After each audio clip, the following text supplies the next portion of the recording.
皆様こんばんは、瀬戸申します。よろしくお願いします。爽やかな夏の夕方にお集まりくださいましてありがとうございます。このようなご期待に応えられることをいいお話ができたらいいなとは思ってるんですけど、頑張っても自分が話せることはちょっと変わったことしか話せないんで、皆さん気楽に聞いていただけたらと思います。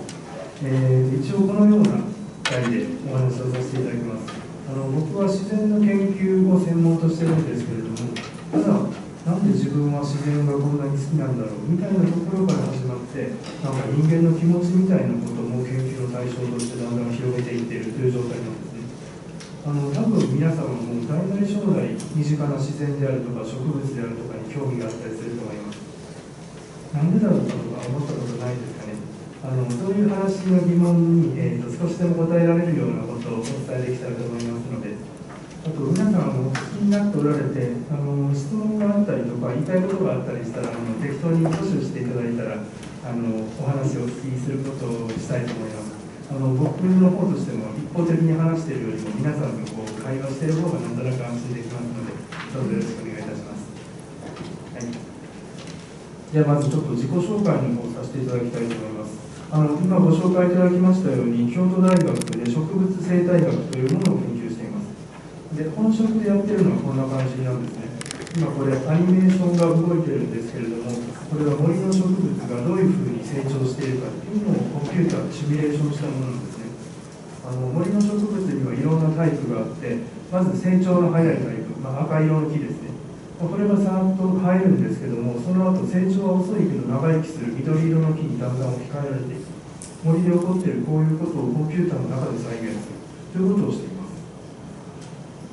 で、それと同時にこの人はなぜ自然を愛するのか、人はなぜ森で感動するのかみたいな感じのことにも興味を持って研究しています。で、今日はこの2番目のトピックについて主にお話ししたいと思います。で、いろんな本とかを書いたりしております。子供向けの本とか大人向けの本とかいろいろ書いておりますので、今日お話しするような内容はこのような本にちょっとばらけて書かれておりますので、もし興味があったら後で検索とかしていただけたらいいと思います。ちなみにこの一番左端の本はさっきこの2階に置いてありましたので、興味があったらお読みになってみてください。で、なぜ僕はこのような自然の研究をしているかという話なんですけれども、私もともと四国徳島県の農家に生まれまして、身近にザリガニとかがいっぱいいましたので、こういう動物と戯れているうちにだんだん自然が好きになってきたっていうのがあるんですね。多分この辺って生物学者になった人にありがちな経歴だと思うんですけど、僕はその後ちょっと紆余曲折がありました。実は高校生の時、家庭の事情で大学に行けないということになったんですね。で、何をしていたかと言いますと、高卒で就職して頑張って働けばよかったんですけど、なんかそれもやりたくない、でも大学にも行けないみたいな感じで、割と20代前半を無目的な感じで過ごしていました。魚市場で朝バイトして冷凍マグロ引っ張ったりとか、割とそんな感じのことをして過ごしてたんですね。でもある時、僕20代半ばになってやっと気づいたんです。自分のやりたいことをやるには、そして人に認めてもらうには大学に行かなきゃいけないみたいな感じのことを思ったんですね。自然が好きで自然の研究したいと思ったんですけど、大学に行かなきゃ話にならない。やっと気づいたのが20代半ば、割と遅いんです。その後何をしたかと言いますと、思い立ってアメリカに留学することにしました。なんでアメリカかと言いますと、日本の大学に25とかになっていくのとちょっと恥ずかしい感じがするんですよね。で、アメリカの大学って割と年寄りでも行っとるみたいな、全然恥ずかしくないよみたいな話を聞いたんで、それいいなと思ったんです。あと受験勉強も日本の大学って大変ですよね。でもアメリカの大学ってもう願書さえ出したら誰でも入れるみたいな噂があったんです。それ試してみたらほんまでしたね。願書出したら合格通知が自動的に来るみたいな、そんな感じなんです。というわけで、自分バイト頑張ってお金を貯めて留学するってことにしたんですね。で、行ったところはこのワイオミング州というところです。皆さん名前聞いたことはありますかね。非常に無名の州ですね。アメリカで一番人口が少ない州なんです。このロッキー山脈のど真ん中にあってあんま人が住んでないんですね。でもそこはイエローストーン国立公園という有名な国立公園があるところです。イエローストーン言ったら皆さん知ってる方も多いかもしれませんね。結構世界でも有名な大きな国立公園で自然がいっぱいいるようなところです。で僕は自然の研究がしたいと思ってたんで、これちょうど良かったんですね。でもなんでここ選んだか、本当のことを言いますと、実は留学ガイドブックを立ち読みしてて、一番学費の安い大学はどこやろうと思ってて見つけたところがワイオミング大学だった。でたまたまそこにいい自然があったみたいな感じになる。なので割とラッキーでできてるみたいなのが僕の人生なんですね。でそこでやってたことなんですけども、自然の研究をしたいっていうんで、山の中に入りましていろんなことを調べました。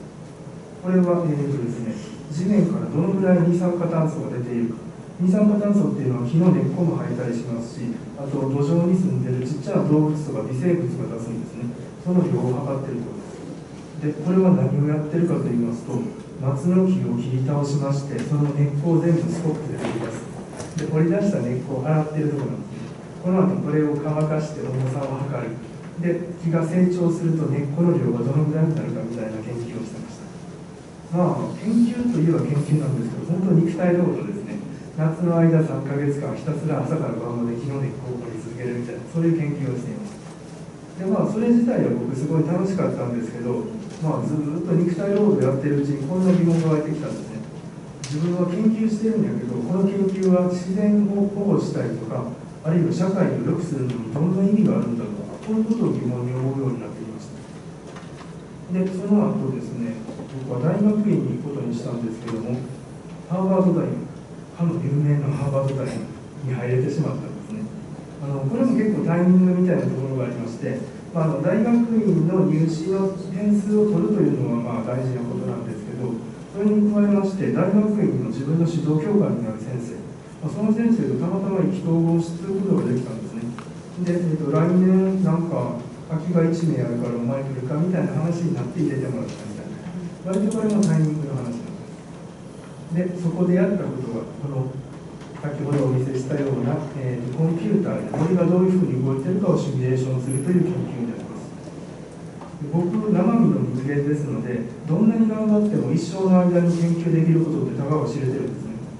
でも、コンピューターの中でこういうふうに再現することによって、例えば地球全体の森がどうなっているか、あるいは自分が死んだ後の100年後の森がどうなっているか、それを研究することができるようになる。というわけで、このコンピューターシミュレーションっていうのをやることにしたんですね。でやってることは本当数学です。ワイオミング時代はひたすら森の中に入ってたんですけど、ハーバードに行くとひたすら研究室の中でこういう数学をひたすらやってるって感じでした。でその後日本に帰ってきまして、海洋研究開発機構というところに就職しました。ここ地球シミュレーターっていうその当時、日本で一番大きなコンピューターがあったんですね。でそこで地球温暖化の予測をするみたいな研究をしていました。地球温暖化の予測っていうと空気の温度を計算する物理学の世界なんですけども、実はこの生物学っていうのも結構関係してくるんですね。森の植物っていうのは光合成するために二酸化炭素を吸う。二酸化炭素を吸うと温暖化を起こす二酸化炭素が減るわけですよね。というわけでこの生物の研究っていうのは実は温暖化の研究にも大事ということで、こういうふうなシミュレーションの研究に潜り込んだ。でそこで3年ぐらいおりまして、次に移ったのがこの兵庫県立大学大学院というところですね。神戸に K コンピューターっていうのができましたよね。これ、今から7年前ぐらいですね。世界に1位じゃなくちゃいけないんですかとか言われて危うく潰されかけたのが K コンピューターです。でもその後紆余曲折があってできたのが、兵庫県ポートアイランドですね。でその隣に兵庫県立大学が大学院を作りまして、そこで、このシミュレーションの研究をするみたいなことをしておりました。でここで3年ぐらいおりまして、京都大学に移ってきたのが5年前になりますかね。で、京都大学の方ではこの、京都府北部丹波地域にある足湯研究林というところの、管理運営の担当をしております。普段はこの京都市内にいるんですけれども、この森の管理運営の担当するみたいな感じで、コンピューターを使った研究と、森の中での研究、この二足のわらじみたいなことをしております。なんか自己紹介が非常に長くて申し訳ないんですけど、僕が今日言いたいことはこんな感じですね。僕がやってるのは生態学。環境の中で生き物がどういうふうに生きているかっていうのを研究する学問です。これは世界を支配するルールの一つだと思うんですね。例えば物理学、科学、化学、あるいは政治学、経済学、いろんな学問で世界を支配するルールを研究しています。で、生態学っていうのもそのうちの一つだと思うんですね。で、僕はその研究のためにコンピューターとかを使って研究をしている。でもその反面、多分僕、普段コンピューターとかばっかり使ってるので、その逆を言って、なんか森の芸術的価値みたいなことにすごい興味を持ってしまったんですね。で、なんか芸術とかに興味を持って研究していってるうちに、なんとなくこの学問と芸術って実は同じものを見ているんじゃないかみたいなことを考えるようになってきました。一体それは何かということをお話していきたいと思います。今日お話しすることっていうのは、平たく言えば自然の恵みの話なんですね。自然の恵みというのは分かりやすい言葉なんですけど、学者はこれをちょっと難しい言葉で生態系サービスと言ったりします。自然の生態系が僕ら人間のために何かしてくれてるって考えるのがこの生態系サービスなんですね。で、生態系サービスにはいくつかの、分野があります。例えば森には木が生えとって木を切ったら家を建てる木材になります。そういうふうなこの供給サービスっていうんですね。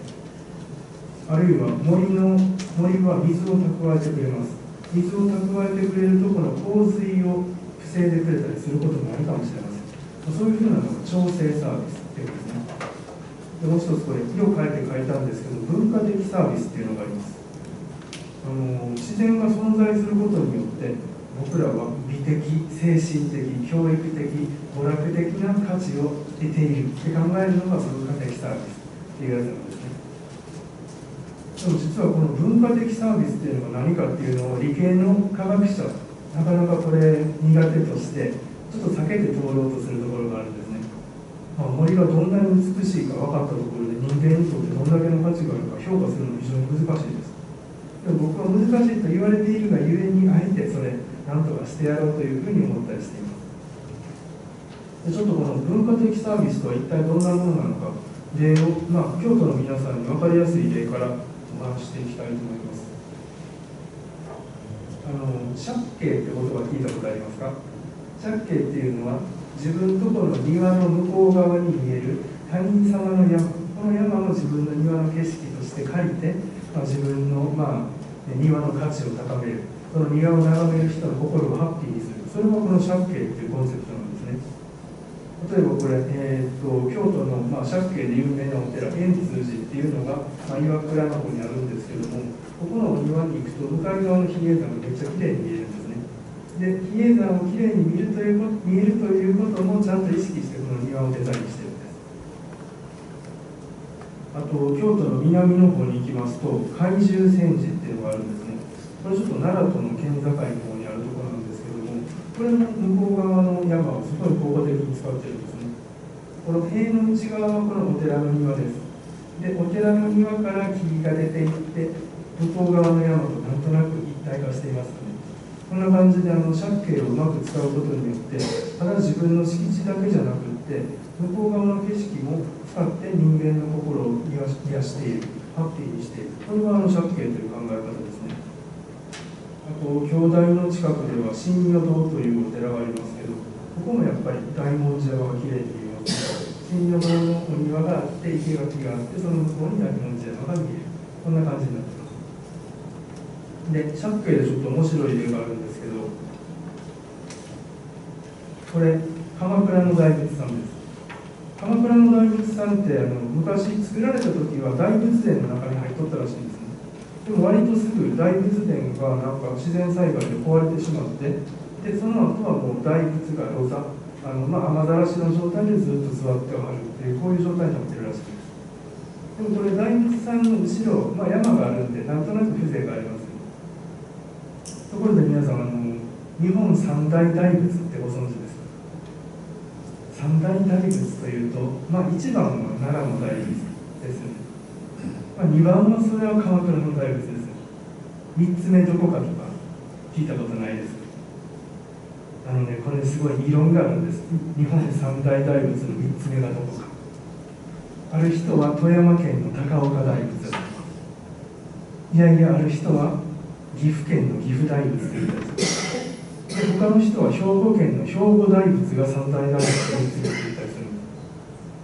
す。で僕兵庫県、昔兵庫県住んでたんで、まあ、兵庫大仏行ってみたんですけど、こんな感じなんですね。まあ確かにでかいんですけど、借景のなんか分かりますよね。ちょっとこれ僕わざとこうね、こんな風に撮ってみたんですけど、確かにこれ借景が違うだけでなんか、ね、ありがたみみたいなものが変わってしまうかもしれませんよね。なのでやっぱ僕らは日本人っていうのはこの借景をすごい大事にしているというのがあったりするんじゃないかと思ったりします。で今からちょっと、自分のやってることとか考えていることを、いくつかお話ししていきたいと思います。4つ主にお話をしたいと思います。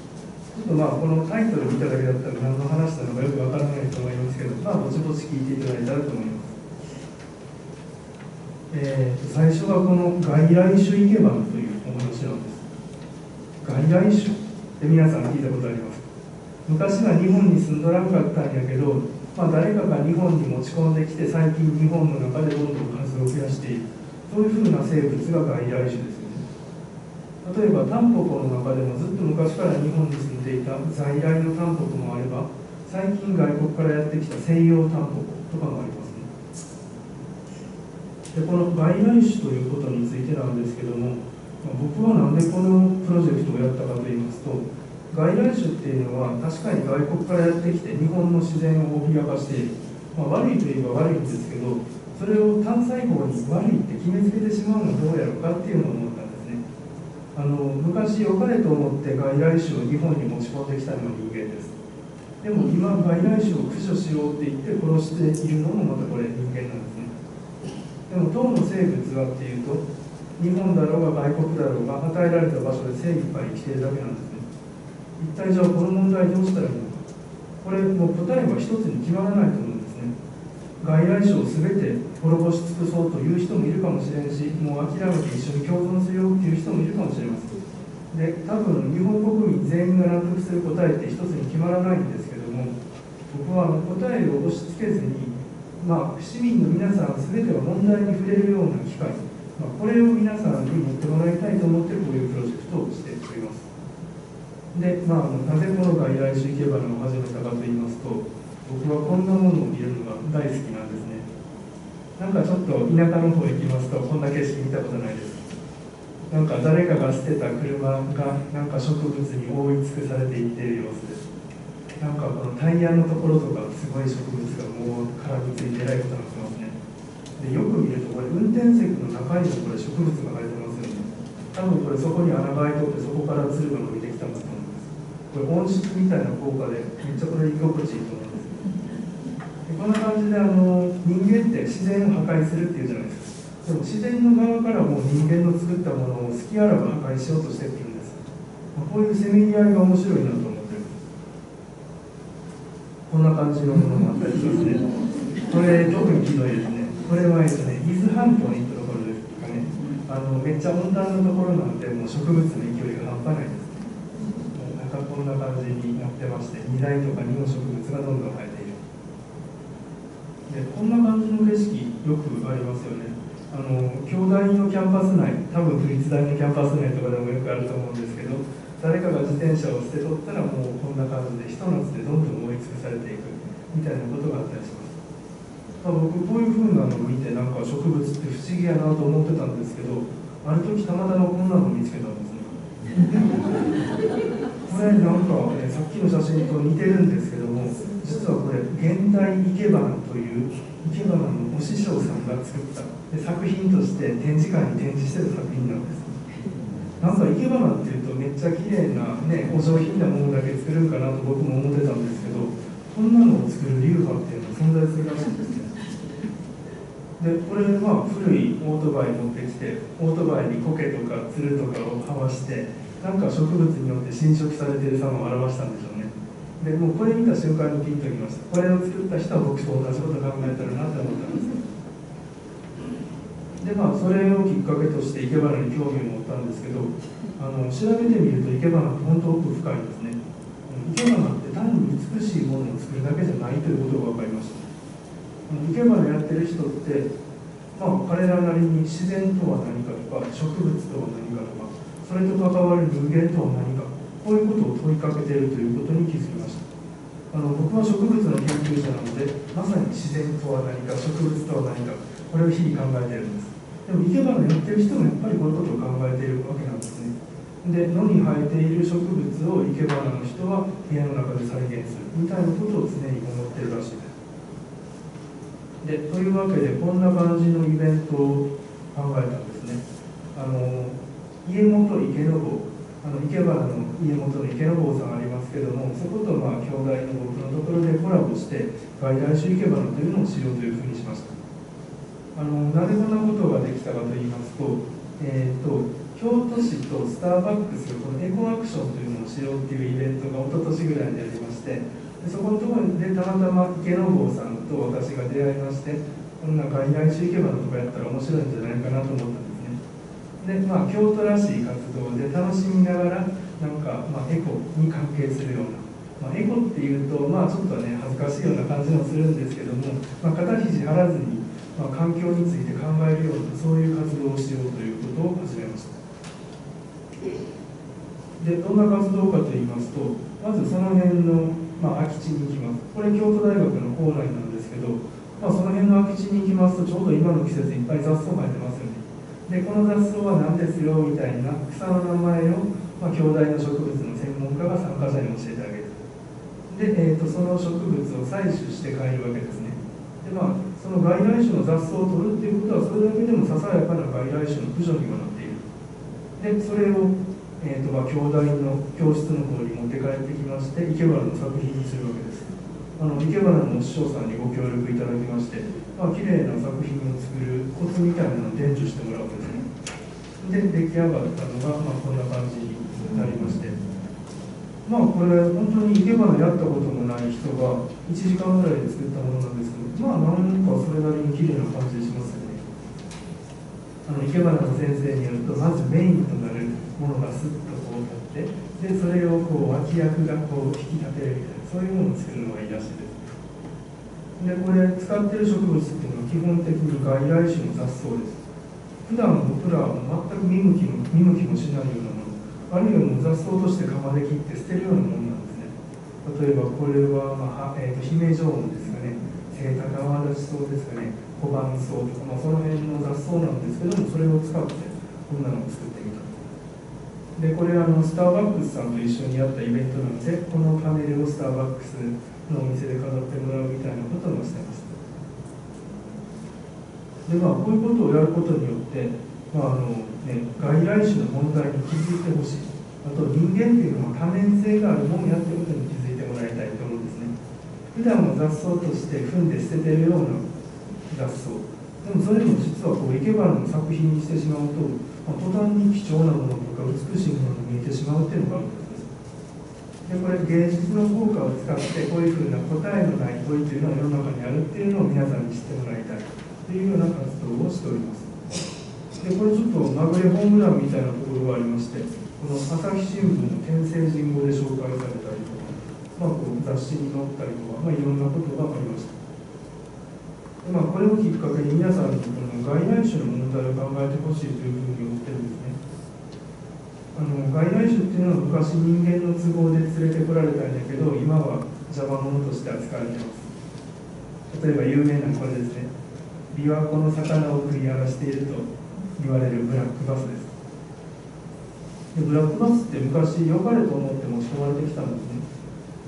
日本が昔貧しかった頃、ブラックバスが池や川におったらこの肉を食べたらみんなお腹いっぱいになるんちゃうか、そんな感じで持ってこられたんですね。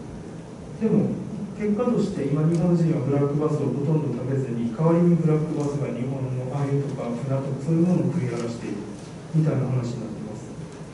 なので今論調としては、日本固有の生態系を守れ、この外来種を駆除しようみたいなことになってるんですね。例えばニュースとかを見ても、この滋賀県ではめっちゃ外来種が多いので、この目指せ外来魚釣り上げ名人みたいなのを滋賀県がやってるらしいですね。たくさん外来種を釣り上げて、駆除することができたら段位を認定しますみたいな、こんな感じのことをしてあるらしいです。あと最近こんなテレビありますよね。池の水全部抜くみたいな。今回たまにやってますよね。池にはいろんな外来種が住んでいるので、それを、池を全部押し上げることによって駆除しようというやつです。怪物1万匹とか書いてますけど、割と恐ろしさは香るような感じなんですね。でこういう感じで駆除されるものに、このブルーギルというお魚がいるんですけど、このブルーギルもブラックバスと並んでいろんな魚を食い荒らす、悪者というふうに言われています。このブルーギルって別名がプリンスフィッシュっていうんです。プリンスフィッシュ、日本だけです、こういうふうに言うの。なんでかと言いますと、実はこれ日本のその当時のプリンスですね。言うたら皇太子さん、昭和に持ってこられたその当時の皇太子様がこれを日本国民のためやと思ってアメリカから日本に輸入されたわけなんですね。その当時の皇太子さん、今の天皇陛下です。別に僕は天皇陛下のことを悪く言おうという気は全然なくて、天皇陛下のことは人間としても科学者としても尊敬はしてるんですけど、そんな方でもその当時は日本の国のために良かれと思ってこの魚を持ってきた。しかし今は広がって日本のもともと住んどった魚を食い荒らすみたいなことをしてるわけなんですね。なので人間っていうのは場所が変わったり時間が変わると、自然に対する見方っていうのが180度変わってしまう、こういうことを示している、良い例ではないかというふうに思ったりもします。というわけで人間っていうのは本当に多面性を持ってますよね。昔の人が考えてたことと今の人が考えていることってえらい違います。良かれと思ってやったことが実は副作用を持ってたりとかしますよね。でもそれって自分自身で考えてみても、昨日の自分が良いと思っとったことを今日の自分はダメと思ったりすることもありますよね。で僕らは瞬間瞬間自分が正しいと思って生きてるんですけども、実はそうじゃないっていうこともある。こういうふうなのに気づくっていうのが、この芸術的な観点からこの自然を眺めるっていうことの価値ではないかというふうに思ったりもします。外来種についてちょっと豆知識をご紹介したいと思うんですけど、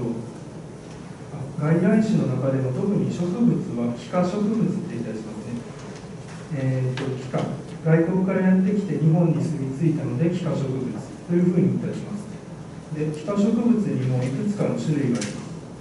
自然幾何植物、歴史の前ですね。旧幾何植物、飛鳥時代から江戸時代。新幾何植物、幕末開国以降やってきたもの。こういうふうに分けることができて、で、幾何植物にはどんなのがあるかっていうと、稲とか桃とかクスノキとか、日本の文化に根付いているこういうふうな植物、これも幾何植物なんですね。日本人の主食の米ですらこれ、外国、東南アジアからやってきたものですよね。あと、旧幾何植物、こんなのがあります。梅とか孟宗竹、これも中国からやってきたものらしいですね。なんか、おめでたいもの、松竹梅って言ったりしますけど、松は日本にあったんですけど、梅も竹も実は外国からやってきたものだったんです。で、新幾何植物というと、なんかひっつき虫であるとか、カタカナで名前書くようなやつですね。大犬のふぐり、セイタカ、アワダチソウ、オオカナダと。なんとなくこういうふうに言ってしまうと悪いような感じしますけど、もしかしたら今から何百年も経ったら日本文化の中にこんなのも入っちゃってるかもしれないです。というか僕も子供の頃からこの春先になると大犬のふぐりのちっちゃい花が咲くと春が来たなと思って生きていました。なのでもうだんだん日本のありふれた風景になっているというのがありますね。でこう考えると日本らしさって何だろうみたいな感じで、僕らは常識として思っているものが揺らいでくる時とかありますよね。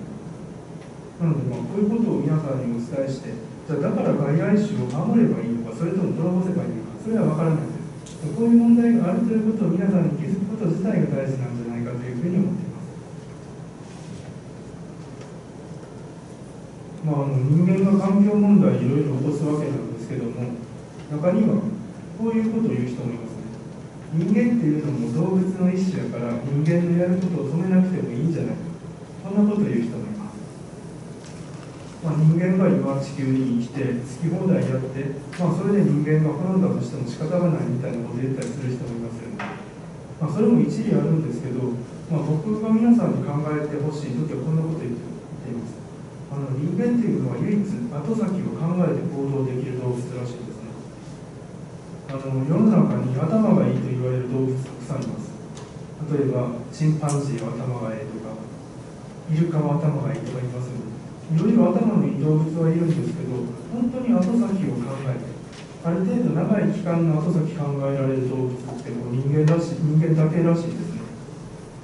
京大の総長の山際先生、有名なゴリラの研究者なんですけども、彼に話を聞くとすごい面白いことを教えてもらいました。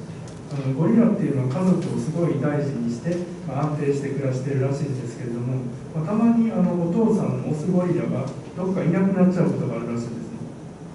でどっか旅に出て1ヶ月後ぐらいに帰ってくると、もうそのお父さんの居場所はないらしいんです。でお父さんとしてもでも1ヶ月後どうなってるかっていうのはよく分からずに旅に出てしまう。で家族としても1ヶ月間待っとろうかみたいなことを考えずに、もうお父さんのない状況で新しい家族を作り出してしまうみたいなことになるらしいんですね。でも人間はそうじゃなくって、例えば先のことを考えて行動できる。例えば僕らが農業をするのもそうですよね。春にお米、稲の種をまいて、で、田植えをして秋になったら収穫しますよね。でもそれって後先考えなかったらそういう行動できません。稲の種もみがあったらその場で食ってしまった方が楽じゃないですか。すぐお腹いっぱいになるし。でもそれを我慢して種としてまいて秋に収穫するみたいな後先考えられるのは人間だけである。なのでそう考えると今環境を破壊して、10年後か100年後か知らんけど環境が悪くなるみたいなことがあるんやとしたら、その後先を考えて人間はちょっと環境を守る、自然を守るという行動をとってもいいんじゃないだろうかみたいなことを僕は考えたりもします。京都の苔庭についてのお話なんですけど、苔庭とこのディープラーニングという話。ディープラーニングってなんか難しいカタカナですけど、最近たまにニュースとかテレビで出てきますね。日本語で言うと深層学習とか言います。もっと分かりやすく言うと人工知能ですね。人工知能を使って苔庭を研究しようみたいな、そんなこともしてます。実は僕、植物の中でも苔が特に好きなんですね。インターネットの記事とかでも苔についての、ものを書いたりとか、そういうこともしてたりもします。で、京都といえば割と苔庭は有名ですよね。で、他の町に行くとそこまで苔庭なかったりします。他の町の人が苔を嫌いなんじゃないとは思うんですけども、京都っていうのは特に苔が成長するのに適した環境なんですね。で、京都の文化っていうのはどういうふうに育まれてきたかっていうと、自然環境、京都は盆地で割と暖かいんだけど湿り気が多い。で、そこには苔庭がいっぱいできる、苔がたくさん生える。するとその苔を使って、日本文化に取り込んでしまう。苔をわびさびの日本の枯山水に取り込もうみたいなことが起こるんですね。で、するといろんな種類の苔が生える環境が整うので、また苔の多様性が増えるみたいな、こういうふうに自然と文化っていうのはお互いに影響を与え合っているというふうに思っていたりします。で、僕がやろうと思ったのは、最近人工知能がすごい流行ってきたんで、人工知能を使って苔を識別することができないだろうかということを思ったんですね。僕苔が好きとか言いながらあんまり苔の分類得意じゃないんです。それやったら人工知能に見分けてもらったらいいんじゃないだろうかみたいなのが割と短絡的なんですけど、面白い研究になるんじゃないかと思って始めました。で、対象としたのが、京都の東山の方にある無林岩っていう庭園ですね。南禅寺の近くにあるんですけども、昔の明治時代の有名人の人が別荘として作ったお庭で、今は京都市の持ち物になっています。で、無林岩の庭園は割と広いんですけども、明るいところに生えている種類の苔、暗いところに生えている種類の苔、いろんな苔があります。で、苔はこのぐらいの庭でも本当に何十種類もいるらしいんですよね。なので苔の多様性が高いというので、苔マニアというごく一部の人の間では有名な場所らしいです。で、そこで僕は何種類かの苔を選びまして、それを自動で識別できないかっていうのをやってみたんですね。で、どんなことをしたかと言いますと、例えば苔ってこんな風にマット状に入るじゃないですか。一種類の苔がバーッと生えてるとこがあるんです。で、これをデジカメで写真に撮りまして、で、撮った写真をこういう細切れに切り出していくんです。これコンピューターが自動的に細切れを作ってくれます。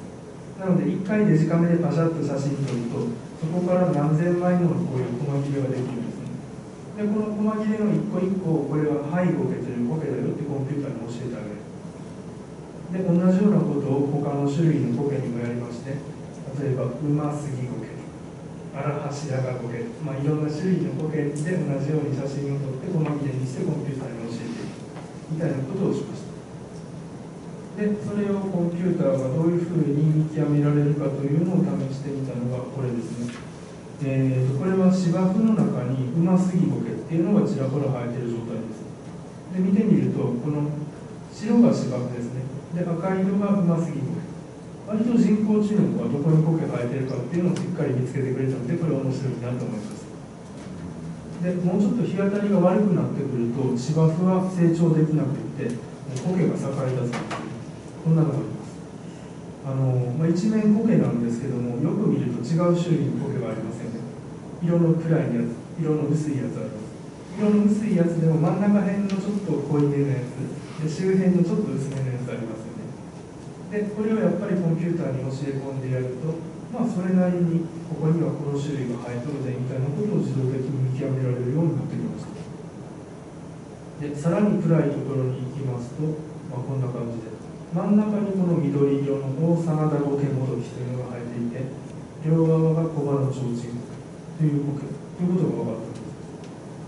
もっと暗いところに行きますと、この赤イチイゴケというのが主に生えているみたいなことが分かってきました。これ自分もともとコケが好きで、コンピューターを触るのも割と好きなので、自分の2つの趣味を合わせ技でやってみたらこんな感じになったみたいな感じになるんですね。なので割と僕はそれなりに楽しんで研究をしていて、でそれで、面白い結果が出たら楽しいなみたいなふうに思ってます。でも研究者なんて一応これ論文に書いて発表したところ、割とニュースに一部で取り上げられたんですね。人工知能の中ではこれまで植物を分類するっていうのが結構大変だったらしいんです。でもこれ植物が分類できるようになるっていうことは、例えば最近車の自動運転とかあるじゃないですか。自動運転してるときにこっち曲がったらいかんみたいな感じのときに何が映ってるかを自動認識せないか、そういうときにこの植物の認識っていうのも役に立つんじゃないかみたいなふうに言ってもらったこともあります。なのでここは半分趣味みたいなご紹介なんですけども、コケニワという文化を、人工知能という最新の科学技術で分析するみたいなお話になります。はい、ここでまた一区切り大丈夫です。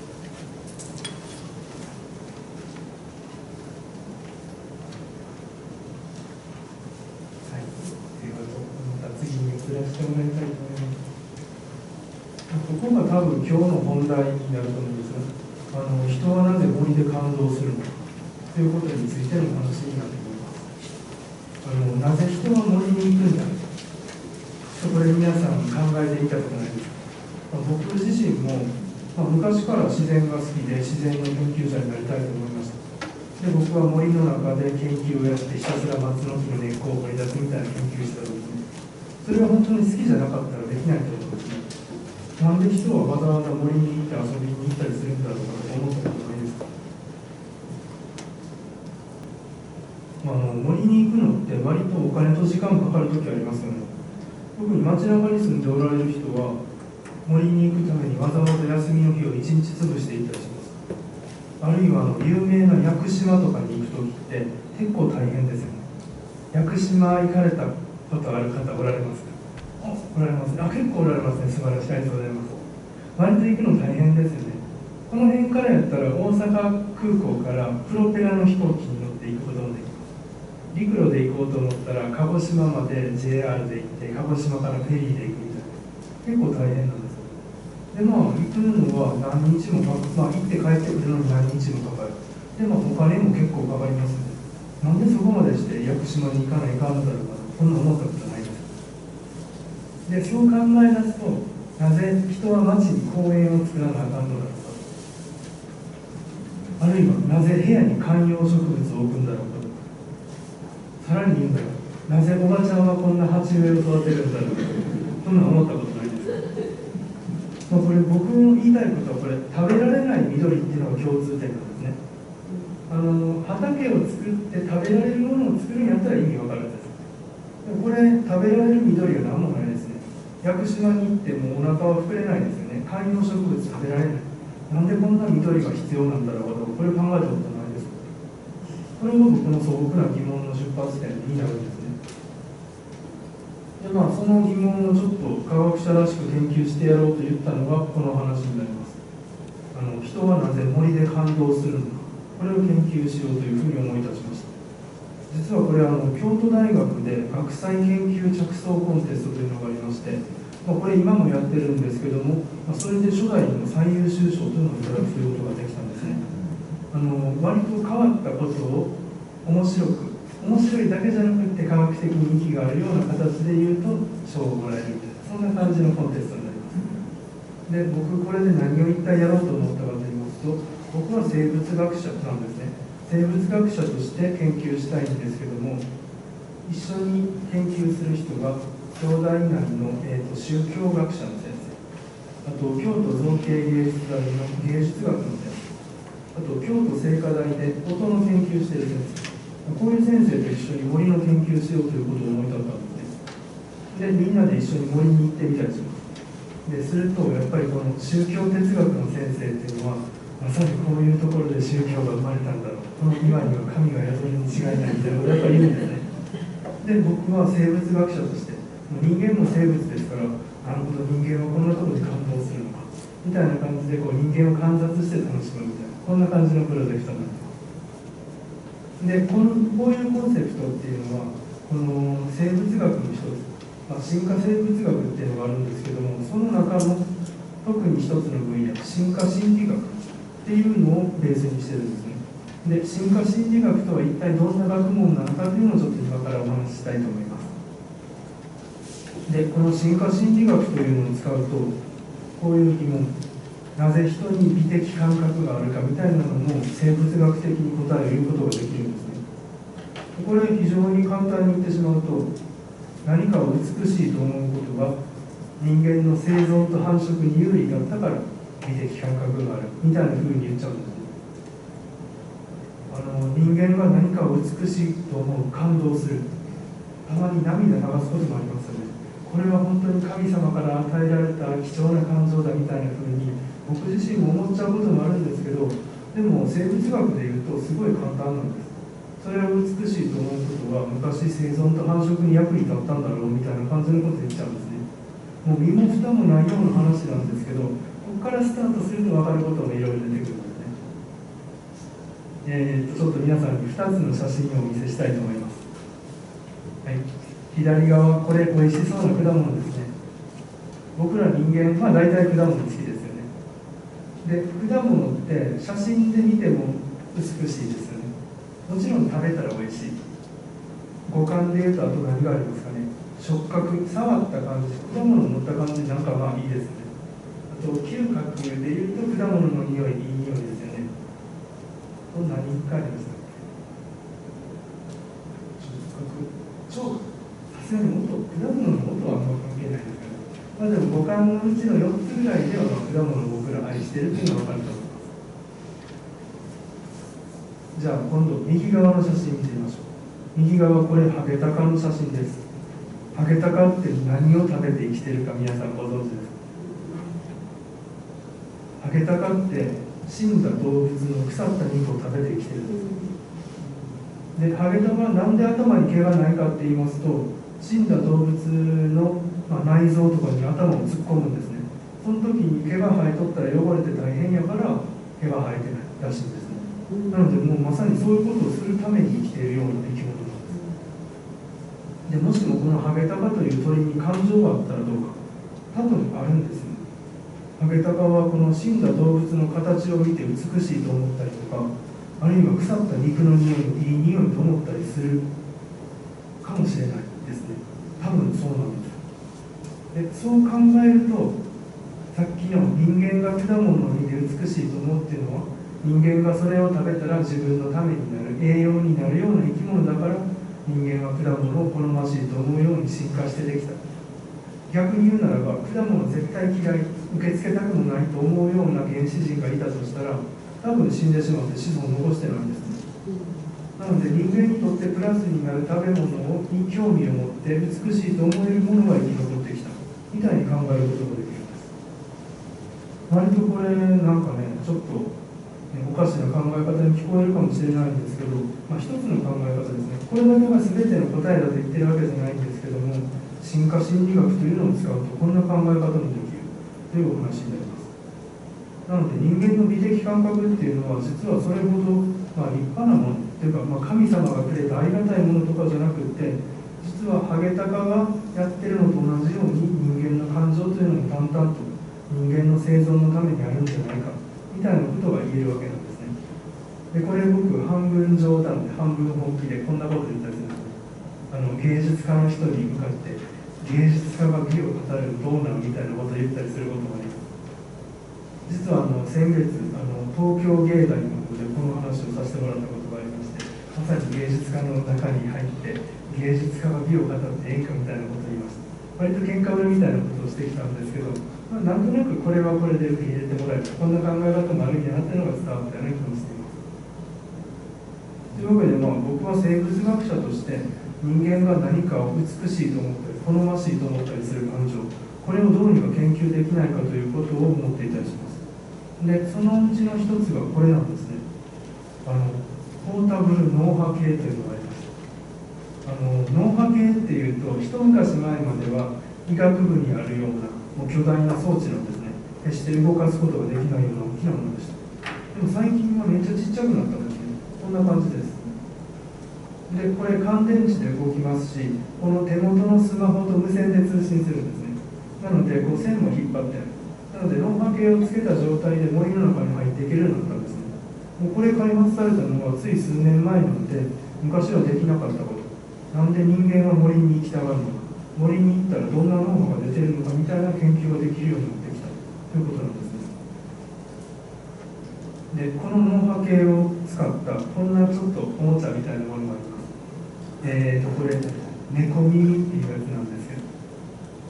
これ中身は脳波計なんですね。でも人が集中するとこの猫の耳がピンと立って正面に向く、人がリラックスするとこの耳が横向くみたいな、そんな感じのものがあります。本来脳波って絶対目に見えないですよね。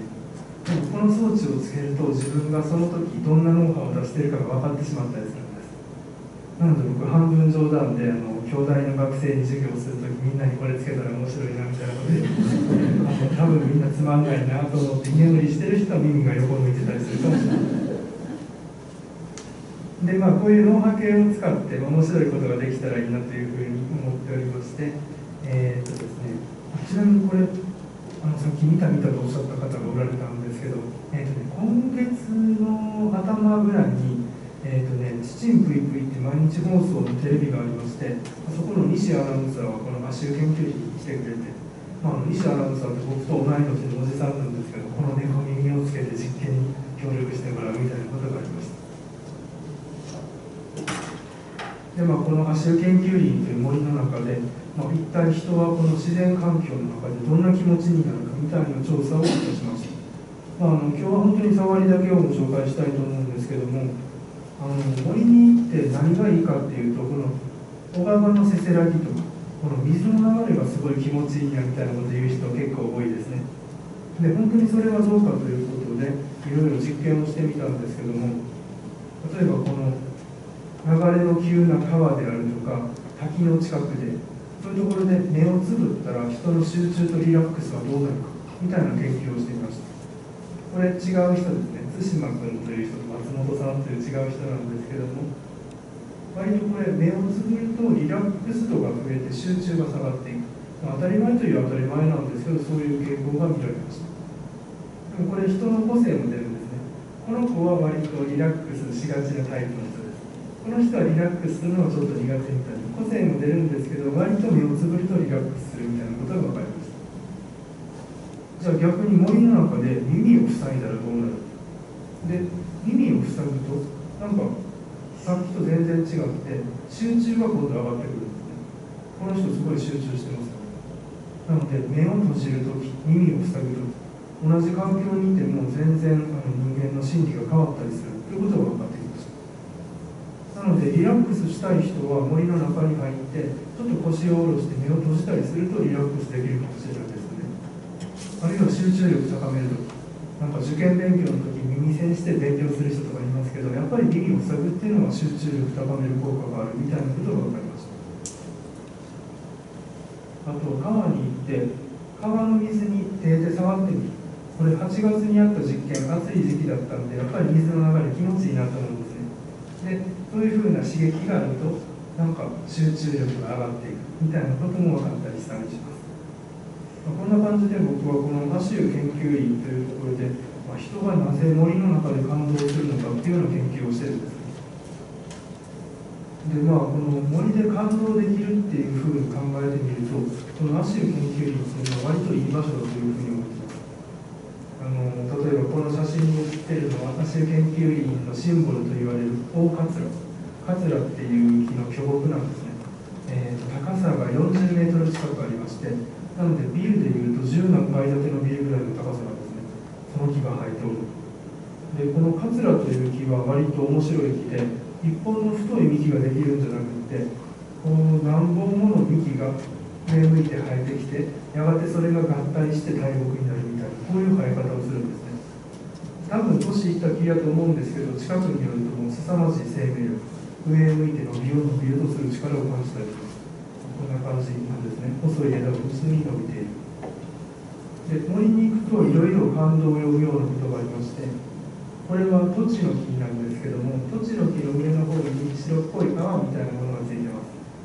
これ春に行くとこんなのが見えたりします。これカエルの卵なんですね。モニアオガエルっていうカエルいますので、ちっちゃい緑色のカエルなんですけども、彼らは木の上に産卵するんですね。でどんな場所に産卵するかといいますと、これカツラの木、割と大きな木で20メートルぐらいあるんですけども、10メートル以上上ぐらいのところにこう白い泡みたいな卵を産むんですね。でなぜこの場所かって言いますと、オタマジャクシが帰った後、重力で下に落ちるとポチャンとこの池に落ちるような、そういう場所を狙って産んでいるんです。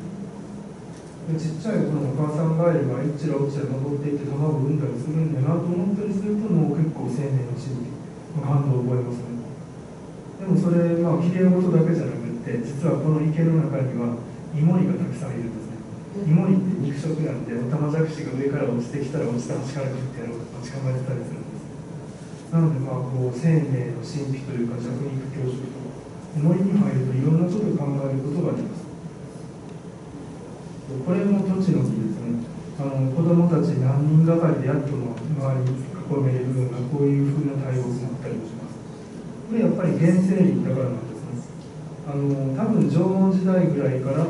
人間の手は入っていない。なので大木がどんどん育っていくんですね。京都の周りの山だったら、さっき戦後直後ぐらいはハゲ山だったみたいな話しましたけど、こんな大木は決して今のところ育ってないですね。やっぱり何百年何千年と置かれているからこそ、こういう大木が育つことができます。あとこういう場所もあったりします。なんか木の風呂、木が年取ってくると中が腐ってきて空洞になったりするんですけど、中に入って遊んだりすることができたりします。単純になんかこういうの楽しいですね。で昔この穴の中で熊が冬眠しとったみたいな話もあったりします。でこのマシュー研究員の面白いところはこんなのがあったりするんですね。これ分かりますか？これ道じゃなくってこの鉄のレールが走ってますね。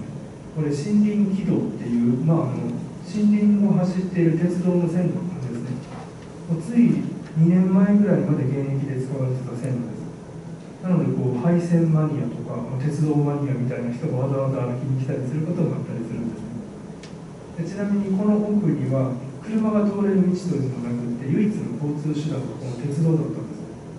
でこの奥にも昭和30年代ぐらいまで集落があって人が住んで、車は行けないんだけど、この鉄道で人を運んだり荷物を運んだりしてたらしいです。こんな感じで僕も個人的に森にはいろんな感動があって面白いことがあるなというふうに思っています。で森に行ってみると、いろんな人の感情が湧いてきたりします。なんか僕はその時その時に湧いてきた感情をたくさん羅列してみました。これ前後の脈絡なしにいろんな感情を羅列してみたんですけど、なんとなくこういうふうに書いてみると、なんか共感してくれるようなところもあったりしますかね。でもこういうふうに見てみるとお互いに矛盾することもありますよね。公園に行くと何かを美しいと思うこともあったり見にくいと思うこともあったりします。なんか心地よいと思う瞬間もあるし、森って不気味やなと思うこともあったりしますよね。森はなんて癒されるんだろうと思う時もありますし、なんか川に食われたりすると森はなんて嫌なことだろうと思ったりしますよね。でいろんな感情が湧いてくるんですけど、僕ってこれをなんかね、アミューズメントパークみたいなもんじゃないかというふうに思ったりします。アミューズメントパークっていうと、もう関西の人 USJ がありますよね。でも USJ 行ってみるとなんかね、美しかったり楽しいこと以外に怖いものもあるじゃないですか。 USJ はお化け屋敷があったりとか、あと秋になったらハロウィンとかありますよね。ハロウィンってみんななんで行くんですかね。よく考えるとハロウィンって怖いし汚いじゃないですか。みんなわざわざこう血垂らしたような仮装をしてハロウィン行きますよね。なんであれで人混みの USJ にお金払っていくんだろう。でもよく考えると人が森に行くっていうのは実はプラスの感情だけじゃなくてマイナスの感情もあったりすると思うんですよね。なのでアミューズメントパークで満たされに行くみたいなのって実は森の中にもあったりするんじゃないかと思ったりもします。でそういう目で見てみると、すごい爽やかで気持ちのいい日もあればなんかめっちゃ怖い日もあったりするんですよね。森にはいろんな表情があったりします。はい、でこんな感じで森の中で感動するという感情があるんですけど、さっきから言ってるように生物学者として人間の感情を考えたらこうなるみたいな話をしてみたいと思います。これ仮説なんでこれが正解やと言ってるわけじゃないんですね。でもこんな面白い考え方もあるっていうことをちょっと学んで帰っていただけたらと思っています。でさっきから話しているのはこれですね、進化心理学。進化心理学っていうのは人の心も生物進化、自然淘汰によってできてきたというふうに考えます。自然淘汰っていう言葉聞いたことありますよね。言うたら弱肉強食ですね。適者生存、その環境に最も適したものが生き残って子孫を残す、適してないものは滅んでいってしまう。これが生物界のルールなんです。で人間にとって自然淘汰が一番強かったのは旧石器時代。旧石器時代って平たく言ったら原始時代ですね。原始時代っていうのは本当に生きていくのが大変な時代だったんです。今僕ら現代の日本やったら生まれた赤ちゃんは十中八九大人になれるじゃないですか。でも原始時代ってそんな時代じゃなかったですよね。生まれた赤ちゃん生後何ヶ月とかの時点で、弱い赤ちゃんは残念ながら、大人になれない。特に赤ちゃんの頃そうですよね。で大きくなってからも危険な狩りに行って命を落とすみたいなこと結構ありましたよね。なので本当にこの原始時代っていうのは体も強いし頭もいいし、そういうものだけがかろうじて生き延びられる時代だったんですね。なのでこの原始時代っていうのは100万年ぐらい続いたんですけど、人間の人口って本当に増えなかったんですね。本当にギリギリ絶滅線で生き延びるぐらいしか人間は生き残れなかった。で最近になって人間が農業を始めたんで、農業で食べるものを安定して供給できるようになると人間の人口って増え始めたんですね。でも逆にこれちょっと怖い研究があるんですけど、人間が一番賢かったのは今から6000年前ぐらいみたいな話もあったりします。今はその当時と比べるとだんだん頭の脳みそが退化してきてみたいなことを言っている先生がいるんですね。なんでかっていうと、やっぱり原始時代は本当に頭のいいものだけが生き残ってきた。でも今現代は、それほどじゃなくっても死なずに済むこと多いですよ。多分僕らはね、この安全な日本だったら少々間抜けなことやっててもなかなか死なないじゃないですか。本当に道の真ん中に飛び出していったらトラックにひかれるかもしれないんですけど、それでもトラック避けてくれるかもしれません。でも本当原始時代っていうのはもうこの分かれ道、右に行くか左に行くかで死ぬか生きるかが決まるみたいな、割とそういうことが日常にあったということなんです。でそんなことを考えると、なぜ人は森を愛するのだろうかという疑問にこんな答え方もできるんです。森を愛していた人は愛さなかった人より生き残りやすかったんちゃうかみたいな考え方もできるわけなんですね。さっき果物のところも言いましたけども、もしも原始人、自分森が絶対嫌いやから森に入りたくない言い張るような原始人がいたら、多分夜中に野生動物に食われて死んじゃうかもしれません。そんな感じで人間っていうのは森とか植物を愛する感情を持ったものが生き残ってきたと考えることができるんです。でその証拠の一つとして世界中いろんな民族いますけど、やっぱりどの民族も植物を愛しているっていうのもあるんですね。砂漠の神とかは森はないんですけども、オアシスの植物とかすごい大事にしますね。日本人は特に、森とか植物を愛しますけど、他の民族はやっぱり環境に合わせて植物を大事にしている民族がばっかりというふうに言われています。でこれ進化心理学っていうのはこういうふうに考えるんですね。人間の行動っていうのは結構感情に左右されているっていうふうに言います。で僕自身が自然の研究をやって、今も飽きずにやっています。多分死ぬまでやると思うんですね。これは自分が自然の研究して面白いなという感情があるからこれやってるわけなんですね。もう全然興味のないことをやれと言われたら、これ多分僕できないと思うんですね。でも何が興味がないかなと、いろんなことに興味あるのはあるんですけど、例えば僕がじゃあ散髪屋さんになってひたすら人の頭を刈り続けて一生終えられるか多分なれないです。それ自分に手が不器用というのもあるんですけど、その例えが良くなかったかもしれません。でも散髪屋さんをこれ自分の天職やと思ってずっとやり続ける人ももちろんいます。でその人に森に行って森の研究しなさいって言ったらやっぱり嫌だと思うんです。なので人間の行動っていうのは結構感情に左右されているというのがあったりすると思います。なのでどんな仕事を選ぶかっていうのは結構これ聞いてますよね。で頭で分かってても理性的な行動を取るのって結構難しいです。例えば夜中にお菓子を食べたら健康に悪いよみたいな言ったりするじゃないですか。でも食べ始めると美味しくなって止まらない、美味しくなってしまって止まらないみたいなことありますよね。なので頭で何が正しいか分かってても、実はその理性に従うことってなかなかできなかったりするんですね。じゃあどんな人が健康で長生きできるかっていうと、たまたまこの自分の夜中の食欲を抑えられる人、比較的夜中の食欲が低い人が成人病になりにくくて長生きできるかもしれない。本当にもうどうしようもないぐらい食べたいと思うような人は、成人病になってしまう確率が上がるかもしれません。なので人間の行動っていうのは長生きできるか健康かっていうのも結構感情に左右されてたりします。というわけで進化心理学では、たまたま正しいことを快く実行できるような特徴を持った人が生き残り子孫を残してきた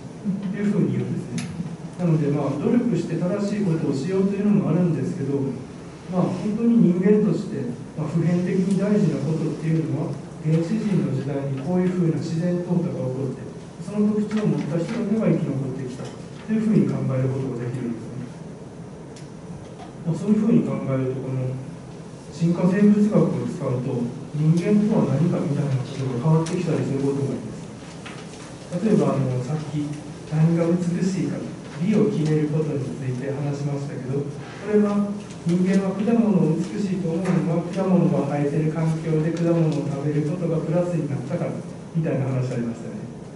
でそう考えると、人間にとって絶対的な美は存在するんじゃないかというふうに考えることができます。でもこれ結構意見が分かれることもあるんですね。例えば教育をやってる人、教育学の専門の人とかは割とこの生物学と反対のことを言ったりします。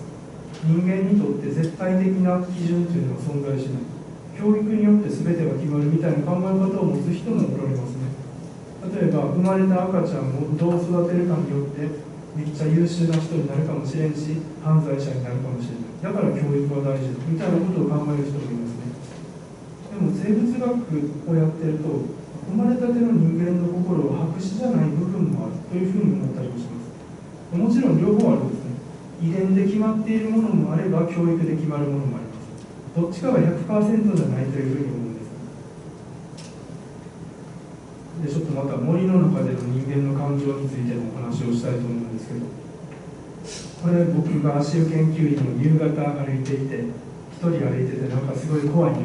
思った瞬間見たものなんです。これ木のコブなんですけど、顔みたいに見えてこないですか。目が2つあって、これ丸いの、これ鼻ですね。でへの字に曲がった口がある。なんか顔に見えてきますよね。それとこれが輪郭でなんかボツボツボツってこうなんか頭に角が生えた鬼みたいに見えてこないです。でこれ一瞬僕本当に森の中に鬼がおるって思ってその場で立ちすくんでしまったんですね。2秒ぐらいやばいと思って立ちすくんでしまいました。でその時僕の心に何が起こったかっていうとこれ偽陽性、ちょっと聞き慣れない言葉なんですけどこんなエラーが起こったんですね。偽陽性って字を見てみたらなんとなく意味分かってくると思います。妖精っていうのは本当にここに鬼がおるんやったら鬼がおると思った僕の心は妖精を判定したので正解なんですね。でも鬼がおると騙されてしまったのでこれ偽妖精っていうこういうエラーが起こったんです。じゃあこれと逆なことも鬼では起こります。これ何だか分かりますか？パッと見たら単なる木かなと思いますけどよくよく見るとここね黒いますよね。これ単なる木やと思った人、その人は心の中で偽陰性というエラーが起こっています。何もおらんなと思ったんやけど実はおる。だからこれ偽陰性っていうんですね。でもこれ偽陰性っていうのはよくよく考えてみると原始人にとって致命的だったりしますね。もしも僕らが森の中をのほほんと歩いていて猛獣が隠れててもそれに気づかなかったら猛獣に食われちゃいませんね。例えば虎が縦縞を持ってるのも森の中でカモフラージュするためって言いますね。なので肉食獣の方でもこの偽陰性を誘ってきてるんです。で僕らはそれにまんまと騙されてしまうと言われてしまう。なので原始人が生き残ってきたっていうのはこの偽陰性に騙されないように森の中で気を張ってる人が生き残ってきたんですね。でもなんか怖い生き物がおらんかなって森の中を歩いてると本当は怖くないこんなものまで怖く思えてしまうわけなんですね。なのでいわばこれ副作用なんです。なので怖い怖いと思いながらいるとこんなものまで怖く思えてしまう。でもそれは本当に怖いものがおった時に見つけられるための能力だったりするんですね。でちょっと難しい言い方をするとこれ転出能力が進化してきた。森の中にいる怖いものを見つけ出す能力が進化するとその副作用トレードオフとして怖くないものまで怖いと思えるような感情が生えてきたんじゃ芽生えてきたんじゃないかって考えることもできるんですね。そんな考え方をするとこういうふうなのが実は宗教の起源になったかもしれないっていうふうに言うこともできるんです。実際にその岩とか大木とか、人格はないんでしょうけれどもそういうものに不思議な力が宿っていると思ったりするのって、宗教の始まりかもしれないですよね。なので本当は命を持ってないものまで命を認めてしまうこういう感覚っていうのは実は森の中で生まれたんじゃないかというふうにも思えたりもします。でちょっとまた森の中でやっているプロジェクトを紹介しますと、森の中で人が何に感動するんだろうとで芸術家の人を呼んできましてデジカメでひたすら写真を撮ってもらうみたいなこともしたことがあります。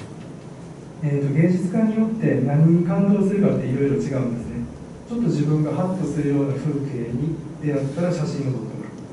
う。でデジカメなんて何時何分何秒に写真撮ったかっていうのが分かるんですね。でこうGPS を持って歩いてもらうと自分の歩いたところでどこでこの写真を撮ったかっていうのが分かるんです。でこういうデータをどんどん積み重ねていったら森の中で人がめっちゃ感動するのが集中している場所あるいは人があんまり感動しない場所こういうふうなのが見つけていけるんじゃないかなみたいなことも思ってます。でもちょっとこの研究はここ2年ぐらいお休み中ですけどまた機会があったら続けたいなということを思っていたりもします。はい、ちょっとおまけみたいなお話なんですけども、日本の自然についてのちょっとお話をさせてもらいたいと思います。